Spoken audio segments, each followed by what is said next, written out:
Addunyaa osoo uumamee duratti galateeffannaa amanummaa keerraa burquun galateeffamaa kan turte yaa Abbaa Ilmaa Hafuura Qulqulluu ulfinnii fi galanni siif haa ta'u. Dhala namaa fi ergamoota galateeffannaa keef kan uumte dhalli namaa bifa fakkeenya keetiin uumame kun immoo yeroo namummaa isaa gadhiisee kabaja isaaf kenname dhiisee gara kufaatii bara baraatti gaafa deemetti immoo dhala namaa kana fayyisuudhaaf haadha keenya qulqulleetti dubroo Maariyaam irraa foon ishirraa foon lubbuu ishirraa immoo lubbuu fudhattee dhala namaa taatee akkasumas immoo beenyaa nuuf taatee ijoollee Addaam hundumaa kufaatii kufne keessaa adda isa baastee gara gannatii gara biyya keenya ishee jalqabaatti kan nu galchite yaa Waaqayyo gooftaa keenya uuma keenya fayyisaa keenya Yesuus Kiristoos ulfinnii fi galanni siif haa ta'u. Kabajamoo abbaa keenya mana kan irratti Qeesis Salamuun Taaddasa bulchaa mana kiristaanaa kanaa abbootiin luboonni obboloonni daaqonoonni hayyoonni mana kiristaanaa barattoonni dilbataa akkasumas waldooleen maatiin Waaqayyoo guyyaa irraa kanatti ayyaana haadha keenya qulqulleetti dubroo Maariyaamii kabajuudhaaf fagoorras dhiyoorras iddoo kanatti walitti qabamtan hundumti keessaniyyuu nagaa Waaqayyootiin nagaa siin gaafadhaa akkam ooltanii akkam turtanii እንደምን አደራችሁ እግዚአብሔር ይመስገን ብለን የተመሰገነው ስሙን እንድናመሰግን በቅድስናው ተራራ ላይ የሰበሰበን አምላካችን ቅዱስ እግዚአብሔር ስሙ ዛሬም ዘወትርም የተመሰገነ ይሁንልን። አመስግኑት እግዚአብሔር። እናታችን ቅድስተ ቅዱሳን ንጽሕተ ንጹሐን ከፍጥረት ሁሉ በላይ ከልጇ ከወዳጇ በታች ስሟ የተመሰገነ ይሁንልን። አመስግኗት እስቲ እናታችንን። ቁልቁሎኒ እርገምቶኒ ወሬ ገምቶኒ ቶሎኒስ akka kennaa fi kabaja Waaqayyoo irraa qabanitti maqaan isaanii kan ulfaateef kan galatoomu nuuf haa ta'u. Baga isiniin ga'eef jedha Waaqayyoon galateeffadha. Daqiiqaa muraasa waliin barannaa barsiisa kan ta'e Waaqayyoon gorsaas kan ta'e Waaqayyoon gidduu keenyatti argamee akka nu barsiisu akka nu gorsu fedhaa fi eeyyama isaa nuuf haa ta'u. ለትምህርታችን መነሻ ርዕስ የምናደርገው ስለ እናታችን በብሉይ ኪዳን ሆኖ ነቢዩ ሰለሞን የተናገረውን መነሻ እናደርጋለን። ቃሉም እንዲህ ይላል፣ ሙሽራዬ ሆይ ከሊባኖስ ነይ ከሊባኖስ ነይ የሚል ይሆናል። መኃልየ ሰለሞን ምዕራፍ 4 ቁጥር 8 ላይ የሚገኘው ኃይለ ቃል ነው። መታ ዱሬን በረምሳ ኬኛ ያምስሮ ኮቱ ሊባኖሲ ኮቱ ከንጀሩታ egaa guyyaa irraa kanatti ayyaana dhalachuu haadha keenya qulqulleetti dubroo Maariyaamii kabajaa jirra. Baroota dheeraadhaaf abbootiin keenya bara kakuu keessa turan Addaam namni jalqabaa jecha Waaqayyoo irra daddarbuu isaatiin waan hin raawwatiin jedhame raawwatee argamuu isaatiin Waaqayyoo irraa adda ba'ee waggaa 5,500 gidiraa fi dhiphina hedduu keessaa akka inni ture kitaaba irratti barreeffameera. Egaa jalqaba irratti abbaan keenya abbaan Hiriyaaqoos qiddaasee Maariyaamii irratti barreesse akka dubbisnu yeroo Addaam gannatii keessa ari'amu abdiin isaa si turte jechuudhaan abdii Addaam kan taate jalqaba irratti Addaam wayita dogongoree turetti akkuma kitaaba Qelemenxoos boqonnaa 3 irratti dubbisnu Waaqayyoon dhala keerraa dhaladheen dhufee si fayyisa jechuudhaan waada isaaf laatee dhala isaarraa kan taate haadhi keenya qulqulleettiin dubroo Maariyaam Hewaan lammaffaa kan jedhamte isheerraa gooftaan keenya fayyisaan keenya Yesuus Kiristoos dhalatee ta'uu dhufee akka isa fayyisu kufaatiitti kufe keessaas akka isa kaasuu fi gara jireenya bara baraa gara gannatii cufamtee sanatti iddoo isaa mana isaa jalqabaa sanitti akka isa deebisu waada isaaf galee ture. Meel jedhaatii Waaqa kana galateeffadha. Abbootiin keenya bara kakuu keessa kaanis immoo akkamittiin Waaqayyoon dhufee dhala namaa akka inni fayyisu akkamittiin nama iddoo kufe kana akka inni kaasu maaloo hirree kee Ariyaam irraa nuuf ergi maaloo nu fayyisi jedhanii Waaqayyoon kadhachaa turaniiru. Abbootiin keenya raajonni Waaqayyoon isaan kaase dubbii isaa akka dubbataniif immoo hafuura isaa isaan keessa kan bulche Waaqa isaanii galateeffachaa akkasumas kadhachaa maaloo nu fayyisi jedhaniitoo waaqa isaanii kadhachaa turaniiru. Kanaanis immoo Waaqayyoon akkuma waada isaaniif galee raajota isaan gadduudha kaasee akkuma kitaaba kidaanii sagadamaa irratti Waaqayyoon gama raajotaatiin uummata isaa jajjabeessaa tasgabbeessaa ture jedhee akka barreeffame Waaqayyoon dhufee isinan fayyisaa akkanatti isin hin dhiisu jedhee bifa waada galee sanaan hanga guyyaa sun ga'utti garuu obsaan eeggachuu akka qabnutti nu jajjabeessaa turaniiru. Egaa kun ta'e Waaqayyoon dursee raajota isaa dubbachisaa akka turetti akkamittiin gara biyya lafaatti dhufee akka inni ijoollee addaan fayyisu akkamittiin dhufee akka inni bilisa nu baasu immoo sanyii qulqulleettii taate Addaam yeroo dogongoretti sababii Hewaan taasifatee Hewaanis dogongora isheetiif immoo bofa wayita isheen sababii taasifatte sanatti Waaqayyoon Hewaan osoo hin abaariin duratti sanyii qulqulleettii taate haadha keenya qulqulleettii dubroo maaramii nuuf hambisuudhaaf jalqaba irratti boficha abaareera. Siifi dubartittii gadduutti diina nan taasisa. Ega jedheeni boodatti inni ishee keessaa dubartittii keessa immoo mataa keessa rukkuta si buruqsa ittiin jedhee ture. Yeroodhaaf waa'ee dhala namaa fi akkasumas immoo boficha kan jedhame diiyaabiloos gadduutti diinummaa jiru himsuudhaaf yoo ta'u xumurri isaa garuu dubartittii kan jedhamte haadha keenya qulqulleettii dubroo maaramiirraa kan dhalatu gooftaa gooftotaa mootii moototaa waaqa waaqotaa kan ta'e gooftaan keenya fayyisaan keenya Yesuus Kiristoos samii samootarraa bu'ee haadha keenya qulqulleettii dubroo maaramiirra dhalatee akkuma kitaaba qiddaasa irratti Diyoosqoroos yeroo barreessu suutaan akka daa'imaatti guddatee akkasumas immoo ganna 30ttis ni cuuphamee dhiphinaa fi gidiraa hedduu sargee ijoollee Addaam hundumaa keenya akka inni bilisa baase yeroo dubbatuuf gooftaan keenya gara biyya lafaatti dhufees immoo dhala namaa fayyisuudhaaf isheerraa akka inni dhalatu abbootiin keenya haala garaa garaatiin raajii dubbachaa turaniiru. Waa'ee sanyii qulqulleettii tanaas immoo qulqullichi Isaayyaas kitaaba raajii isaa irratti osoo sanyii nuuf hin hafne ta'eeraa ta'e akka Sadoomii fi akka Gamoraa kan banne turreeyyuu jedhe. Sadoomii fi Gamoraa yoo laalle saboonni kun jecha Waaqayyoo eeguu dhiisuu isaaniirraa kan ka'e dubbii Waaqayyootiif buluu dhiisuu isaaniirraa kan ka'e abiddi samiirraa roobee akka isaan nyaate. Ijoolleen Waaqayyoos osoo sanyiin qulqulleettii nuuf hafuu baatteeraatte jalqaba irratti Waaqayyoon sanyii qulqulleettii tana osoo Addaamii fi Hewaan hin abaariin osoo nuuf hambisuu baateeraate akka sanatti kan banne turreeyyuu Sadoomii fi Gamoraa fakkaannee turreeyyuu jedhamee barreeffameera. Egaa abbootii keenya keessaa tokko kan ta'e qulqullichi Solomoonis abbaan isaa Daawitis baroota isaa keessatti waa'ee bultoo Waaqayyoo kanaa yeroo baay'ee ani bultoo Waaqayyoo osoo hin argin inni Waaqayyoo dunkaana keessa teessee osoo jirtu gara mana kootti hin galu iddoo gammachuu sanas yookaan immoo mana mootummaa kootti hin galu jedhee ba'ee ture. Isaan subaayee galanii raajicha Waaqayyoo wajjin dubbiin isaan gaafachaa jiran kun qulqullicha Daawitiif waa'een bultoo isaa yeroo ammaa sana osoo hin taane waa'een haadha keenya qulqulleettii dubroo maaramii isaaf mul'ate. Efraatatti akka isa dhagaan akkasumas immoo bosona keessatti isa argine jechuudhaan waa'ee dhaloota isaa qulqulleettii dubroo maaramii irra ta'utti mul'atee ture. Kanaafidha kootu nu fayyisi jedhee bara isaa guutuu kadhachaa kan ture. Waa'ee qulqulleettii dubroo maaramiis gaafa dubbatu immoo isheen mirga ilma ishee kan dhaabbattu akka isheen taate yaa ilma koo yaa mucaa koo dhaga'i mana abbaa keessa irraanfadhu mootichi miidhagina kee jaalateera ittiin jechuudhaan mooticha moototaa kan ta'e gooftaan keenya akkamittiin dhufee ishee irraa akka dhalatu isheen mana abbaa ishee dhiistee ba'uun akkasumas immoo firoottan ishee dhiistee baatee bultoo Waaqayyoo ta'uudhaaf filatamuu ishee dursee qulqullichi Daawit dubbatee ture. Isarraa kan barate mucaan isaa Solomoonis immoo weedduu kitaaba jedhamu irratti waa'ee haadha keenya qulqulleettii dubroo maaramii haala ajaa'iba ta'e nuuf barreesseera.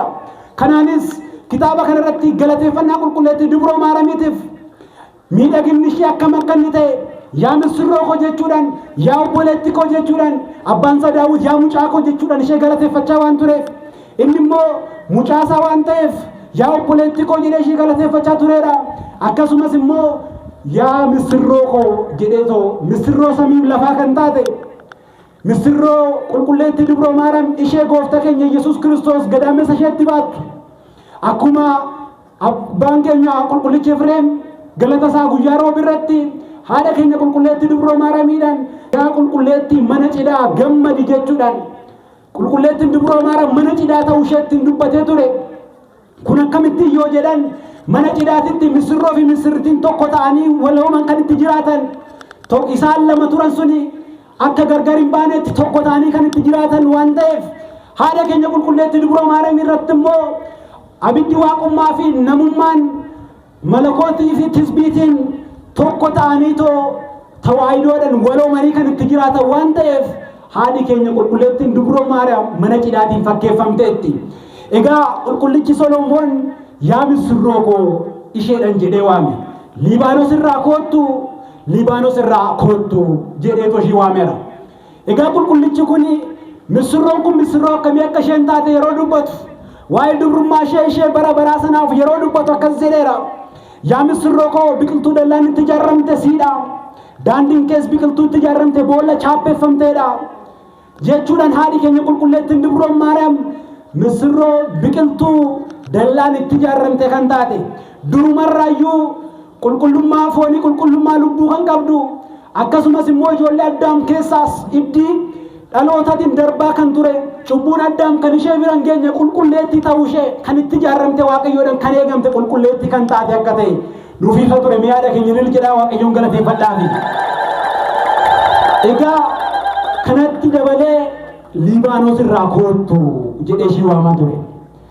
Waa'een dubbii Liibaanos kun maalinni ogeessichi Solomoon qulqulleettii dubroo maariyaam Liibaanos irraa koottu jedhee kan ishii waamatii jiru dubbiin Liibaanos kun maalinni jedhee kan gaafatu yoo jiraate haadhi keenya qulqulleettiin dubroo maariyaam dhalachuu isheetiin duratti gara duubatti deebinee sanyii ja'affaa irratti kan argannu sanyii qulqullaa'oo ta'an akkuma kitaaba irratti qulqullichi Daawit faarfannaa 86 lakkoofsa 1 irratti tulluuwwan ishee qulqullootadha jedhee akka dubbate tulluuwwan kan jedhaman haadhi keenya qulqulleettiin dubroo maariyaam sanyiiwwan irraa argaman gara boodatti waaqayyoon hidda dhaloota qulqulleessee ta'u irraa dhalachuudhaaf kaa'e kana akkuma kitaaba irrattis wangeela Maatiyos boqonnaa 1 irratti abbaan wangeelaa qulqullichi Maatiyos waa'ee wangeela barreessuu gaafa jalqabu waa'ee hidda dhaloota gooftaa keenya fayyisaa keenya Yesuus Kiristoos jedhee jalqaba.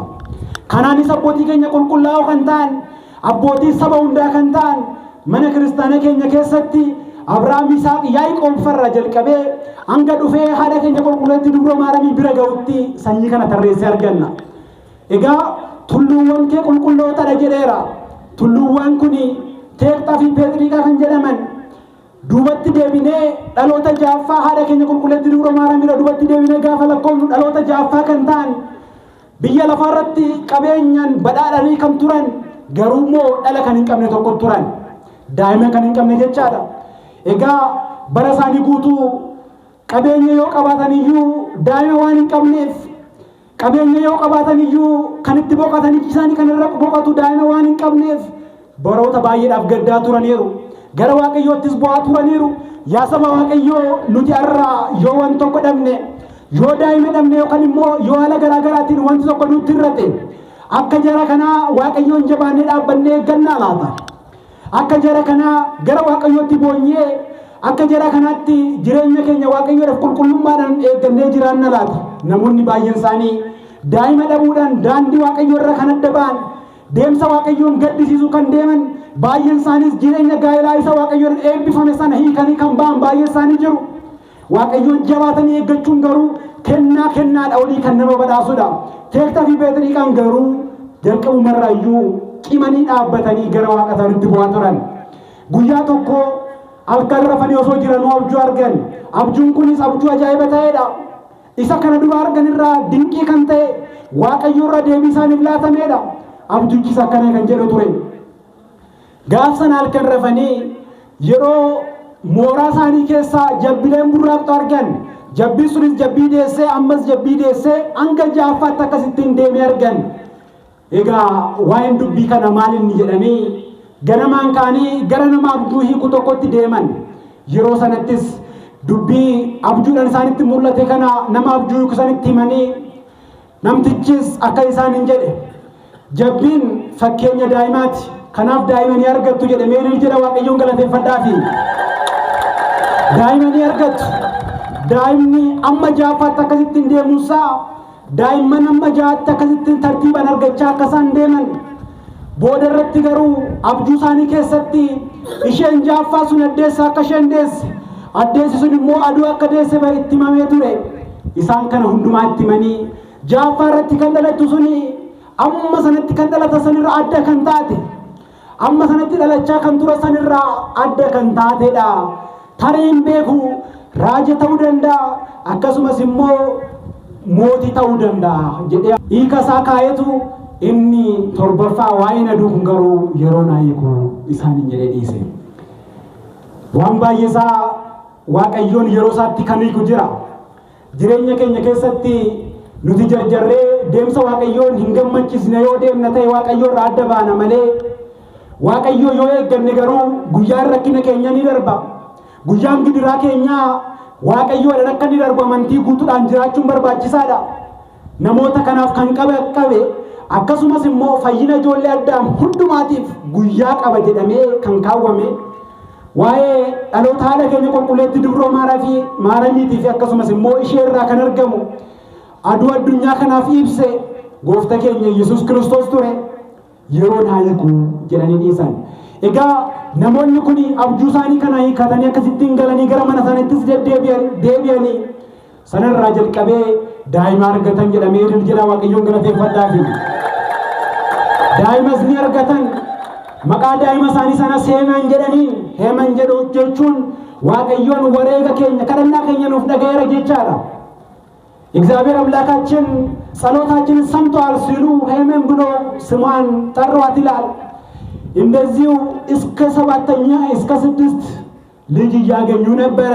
ሄማን ደርቤን ወለደች። ደርቤን ደግሞ ቶና ሲካሪን ሄርሜላ ደግሞ የቅድስት ድንግል ማርያም እናትን ሐናን ወለደች ይላል። ከዚህ በኋላ እዚህ ላይ አንድ መረዳት የሚገባን ብዙዎች ሰዎች ከእግዚአብሔር መንገድ የራቁ በክርስቶስም የሚነግዱ ስለ እናታችን ስለ ድንግል ማርያም ሲያወሩ እናታችን ድንግል ማርያምና የዮሴፍ ግንኙነት ወይም ደግሞ የዮሴፍ እጮኛ ነበረች ብሎ በመጽሐፍ ላይ የተቀመጠው ሲፈቱ ከዮሴፍ ሌላ ልጅ ወልዳለች ብሎ ምንፍቅናቸውን የሚዘሩ ብዙ ሰዎች አሉ።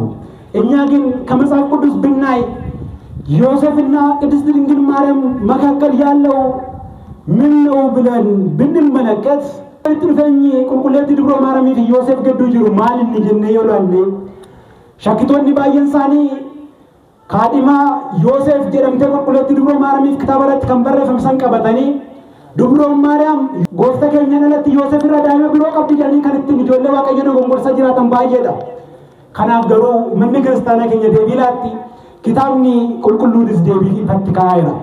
Egaa abbootiin keenya tokkoon tokko satarreessanii hiikaan dimtaa tokkummaa irratti walitti dhufeenyi Yoosefii fi akkasumas haadha keenya qulqulleetti Dubroo Maariyamii gadduu jiru akka jarri kun jedhan daa'ima walirraa qabaachuu osoo hin taane firoomni isaanii maal akka inni fakkaatu kaaniiru.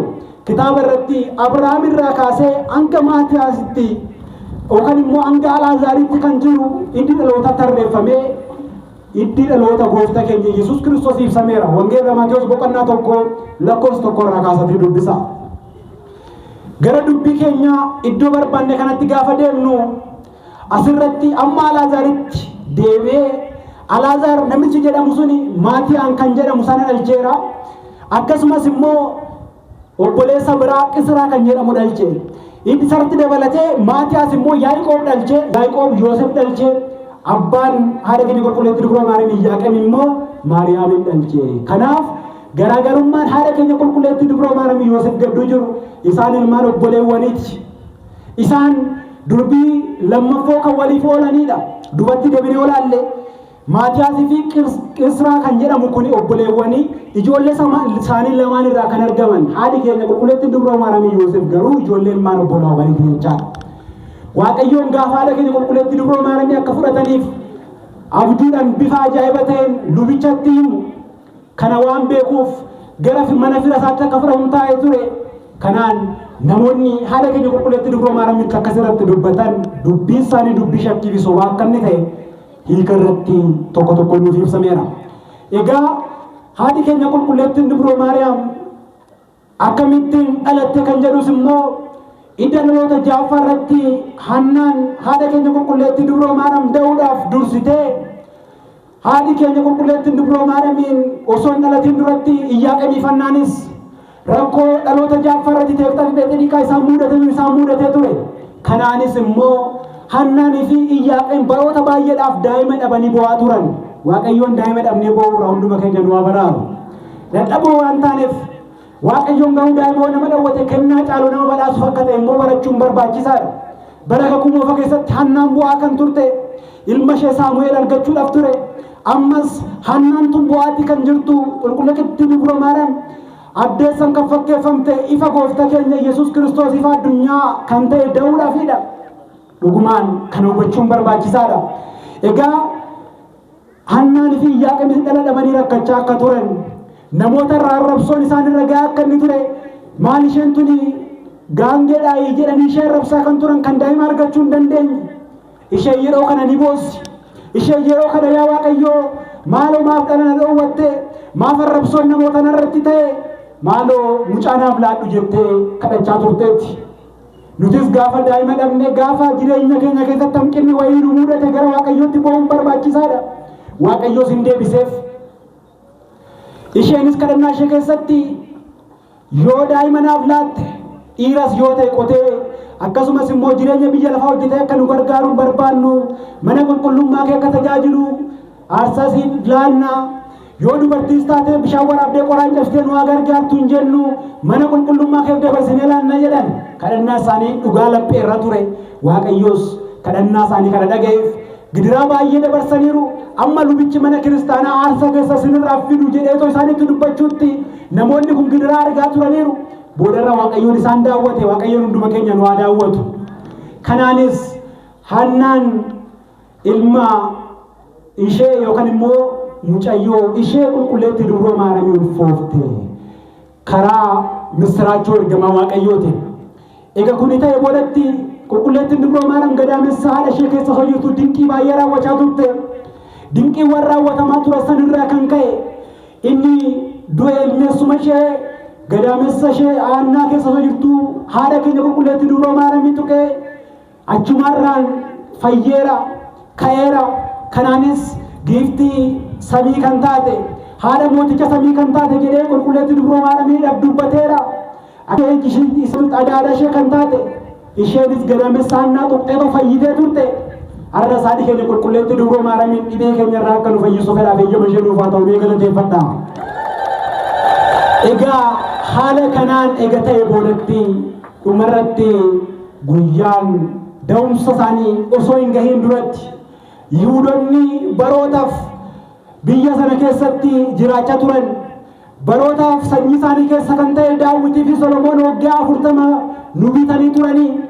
Amma sanyii isaanii irraa kan kaase isheen gadaamessa haadha ishee keessa teessee irra dinqii akkasii raawwachaa jirtu kuni isheen har'a gadaamessa haadha ishee keessa teessee du'aa kaasa jirtu kuni isheen gadaamessa haadha ishee keessa teessee jaamaadhaaf ija banaa jirtu kuni yoo dhalatemmaa mootummaa keenya nurraa fudhata jedhanii irratti naafurraa kan ka'e guyyaa kanarraa jalqabanii isaan ari'achuutti ka'an isaan godaansisuutti ka'an. Addunyaan kan akkanaati. Nuti gaafa Waaqayyo wajjin jiraannu nuti gaafa jireenya Waaqayyo wajjin jiraannu namoonni baay'een isaanii immoo kan bitaarra nurratti ka'an baay'ee jiru. Nuti garuu Waaqayyo yoo qabanne kan hundumaa keessa dabarree gara nageenyatti ce'uu akka dandeenyu hubachuu fi amanuun barbaachisaadha. Egaa kuni ta'e boodatti yeroo sanarraa gaara Libaanoos sanatti godaananii qulqulleetti dubroo maaram osoo hin dhalatin duratti gaara Libaanoos irratti godaananii yeroo kanaadha. Qulqullichi kuni dhaloonni ishee Libaanoos irratti gaara Libaanoos sanarratti tulluu amaanaa sanirratti akka inni ta'u hubateetoo bara kakuu moofaa keessa taa'ee argeetoo guyyaa dhaloota ishee irratti isheen Libaanoos irratti akka dhalattu waan beekuuf dursee Libaanoos irraa koottu jedhee ishee waamaa ture.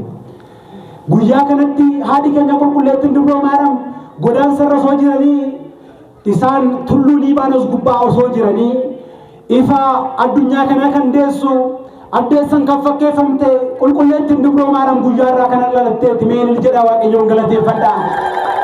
Qulqulleetti dubroo maaram ifa addunyaa kana kan ta'e Kiristoos kan deessu isheen ajaa'iba taate amma jaaffaatti dhalachaa ture sanarra adda kan taate jedhame kan isheedhaaf duraaf duran mul'ataan isaanitti dubbatame suni osoo isaan godaananii tulluu Libaanos gubbaa jiraatanii guyyaarraa kana dhalatte guyyaarraa kanatti addunyaa kanaaf qoricha kan ta'e Kiristoos kan deessu haadha mooticha bara baraa kan taatu qulqulleettiin Dubroo Maariyaam tulluu Libaanos gubbaatti dhalatte. Kanaanis Solomoon dursee Libaanos irraa kootu jedhee akkuma Daawit irraa barate qulqulleettii Dubroo Maariyaam waama ture. Ifa addunyaa kan deessu ishee waan ta'eef Kiristoos kan irraa dhalatu isheedha waan ta'eef nutis immoo haadha keenya qulqulleettii Dubroo Maariyaamiidhaan nuuf kootu. Arra nagaa dhabneerraa gara keenyatti kootu. Arra nageenyi dhabamee ijoolleen kee boo'aati jiru gara keenyatti ilma kee nuuf qabadhu kootu jennee qulqulleettii Dubroo Maariyaamii waammachuun barbaachisaadha. Gaafa qulqulleettii Dubroo Maariyaamii waammannu ilma ishee Kiristoos qabattee gara biyya lafaatti akkuma isheen godaana turte gidiraa fi dhiphina hedduu keessas dabarsitee ilma ishee tokkicha kan ta'e akkuma kitaaba mul'ata Yohaannis irratti barreeffame ilma ishee tokkicha isa ulee sinqeetii hundumaa bitu jedhamee kan barreeffameef biyya lafaarrattis akkasuma biyya samiitti haboo aangoo kan qabu jiraataa bara baraa kan ta'e Kiristoos qabattee rakkina keenya keessa dhuftee rakkina keenya keessaa nu baasti. Kanaaf nutis qulqulleettii Dubroo Maariyaamiidhaan nuuf kootu jennee galateeffachuun akkasuma ishee kadhachuun barbaachisaadha. Isheen gara nama isheetti nuuf kadhattee rakkinaa fi gidiraa keessa nu baasuu itti deemtee waan ta'eef baroota faana garaa garaatiin dhiphachaa kan turan gidiraa bittaa Daabiloos jalatti kan turan gama isheetiin bilisa ba'aniiru gama ilma isheetiin bilisa ba'aniiru. Gooftaan keenya ishee irraa dhalatee foon ishee irraa fudhatee akkasumas lubbuu ishee irraa fudhatee biyya lafaa irratti deddeebi'ee guyyaa jimaata immoo fannoo irratti fannifamee ijoollee Waaqayyoo bilisa baaseera. Kanaafidha diinni keenya Daabiloos qulqulleettii Dubroo Maariyaamiin ni jibba.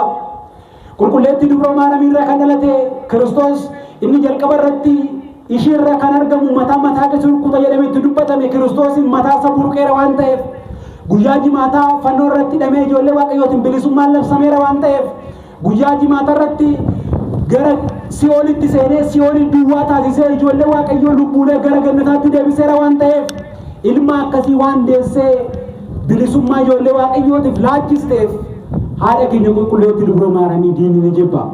Abbaan keenya Abbaan Giyoorgis inni gaasichaas kitaaba isarratti uumamtoota hundumaan olitti Diyaabiloos si jibbaa jedhee dubbateefii ture. Akkamittiin ishee jibbaa yoo jedhan Kiristoos inni mataa isaa buruqsee ishee irraa dhalate waan ta'eef kanaaf nuti immoo ijoollee gooftaa keenyaa ijoollee Waaqayyoo kan taane ijoollee qulqulleettii Dubroo Maariyaamii kan taane immoo ishee jaalanna. Mee jaalala qulqulleettii Dubroo Maariyaamiif galata dhiyeessaa hundumti keessan. Egaa haala kanaan dubbiin Libaanos kun raawwateera. Qulqulleettiin Dubroo Maariyaamis guyyaarraa kana tulluu Libaanos irratti dhalatte. Ifa addunyaa kanaatiif Kiristoos kan deessu akkasumas immoo addeessan kan fakkeeffamte isheerra immoo aduun kan ba'u Kiristoos kan irraa dhalatu guyyaarraa kanatti dhalatteetti. Qulqulleettiin Dubroo Maariyaam jalqaba irratti addunyaan kun osoo uumamin duratti yaada Waaqayyoo keessatti yaadamtee kan turteedha. Mootittiin har'a dhalattu misirroon guyyaarraa kanatti mul'atte kuni akkuma kitaaba keenya irratti barreeffamee jiru kitaaba Raajii Maariyaam irratti jalqaba irratti Waaqayyoon addunyaa kana osoo uumin duratti yaada Waaqayyoo keessatti yaadamtee turte jedhe. Dabalees sanyii dhala namaatiif hafteedha qulqulleettiin Dubroo Maariyaam. Akkasumas abdii Addaamiif laatamteedha. Akkasumas immoo gooftaa keenya kan deessedha. Dhala namaa hundumaadhaaf haadha taatee kan laatamteedha fannoo jalatti jechaadha. Akkasumas immoo haadhi keenya qulqulleettiin Dubroo Maariyaam ijoollee Addaam hundumaadhaaf liqii Addaamirraa Hewaaniif laatame sana kan deebisteedha. Abbaan keenya qulqullichi Yohaannis afaan warqee gaafa dubbatu waa'ee kana Addaam jalqaba irratti Hewaan cinaacha isaarra waan baate turteef amma immoo Kiristoos da'uu isheetiin lammaffaa liqii dubartoota irra ture sana kaffalte jedhameera. Nutis immoo haadha keenya qulqulleettii Dubroo Maariyaamiitti amannee ijoollee Waaqayyoo hundumaadhaaf mirga ilma ishee dhaabbattee kan kadhattu akka isheen taate amannee jireenya keenya keessatti gara ishee akkasumas ishee waammannee gara ilma isheetti dhiyaannee Waaqayyoo wajjin bara baraaf akka jiraannu Waaqayyoo hunduma keenya nu haa gargaaru. Ayyaanni haadha keenya qulqulleettii Dubroo Maariyaamii hunda keenya irra oole kan bu'e nuuf haa ta'u. kan nu barsiise hanga yoonaatti kan nu gaggeesse maqaan waaqayyoo kan ulfaataman galatoomii nuuf haa ta'u ilil jedhe waaqayyoon galateeffadhaa amma sana deemuun bakka saniin ga'e jedhamee waaqayyoof haa ta'u.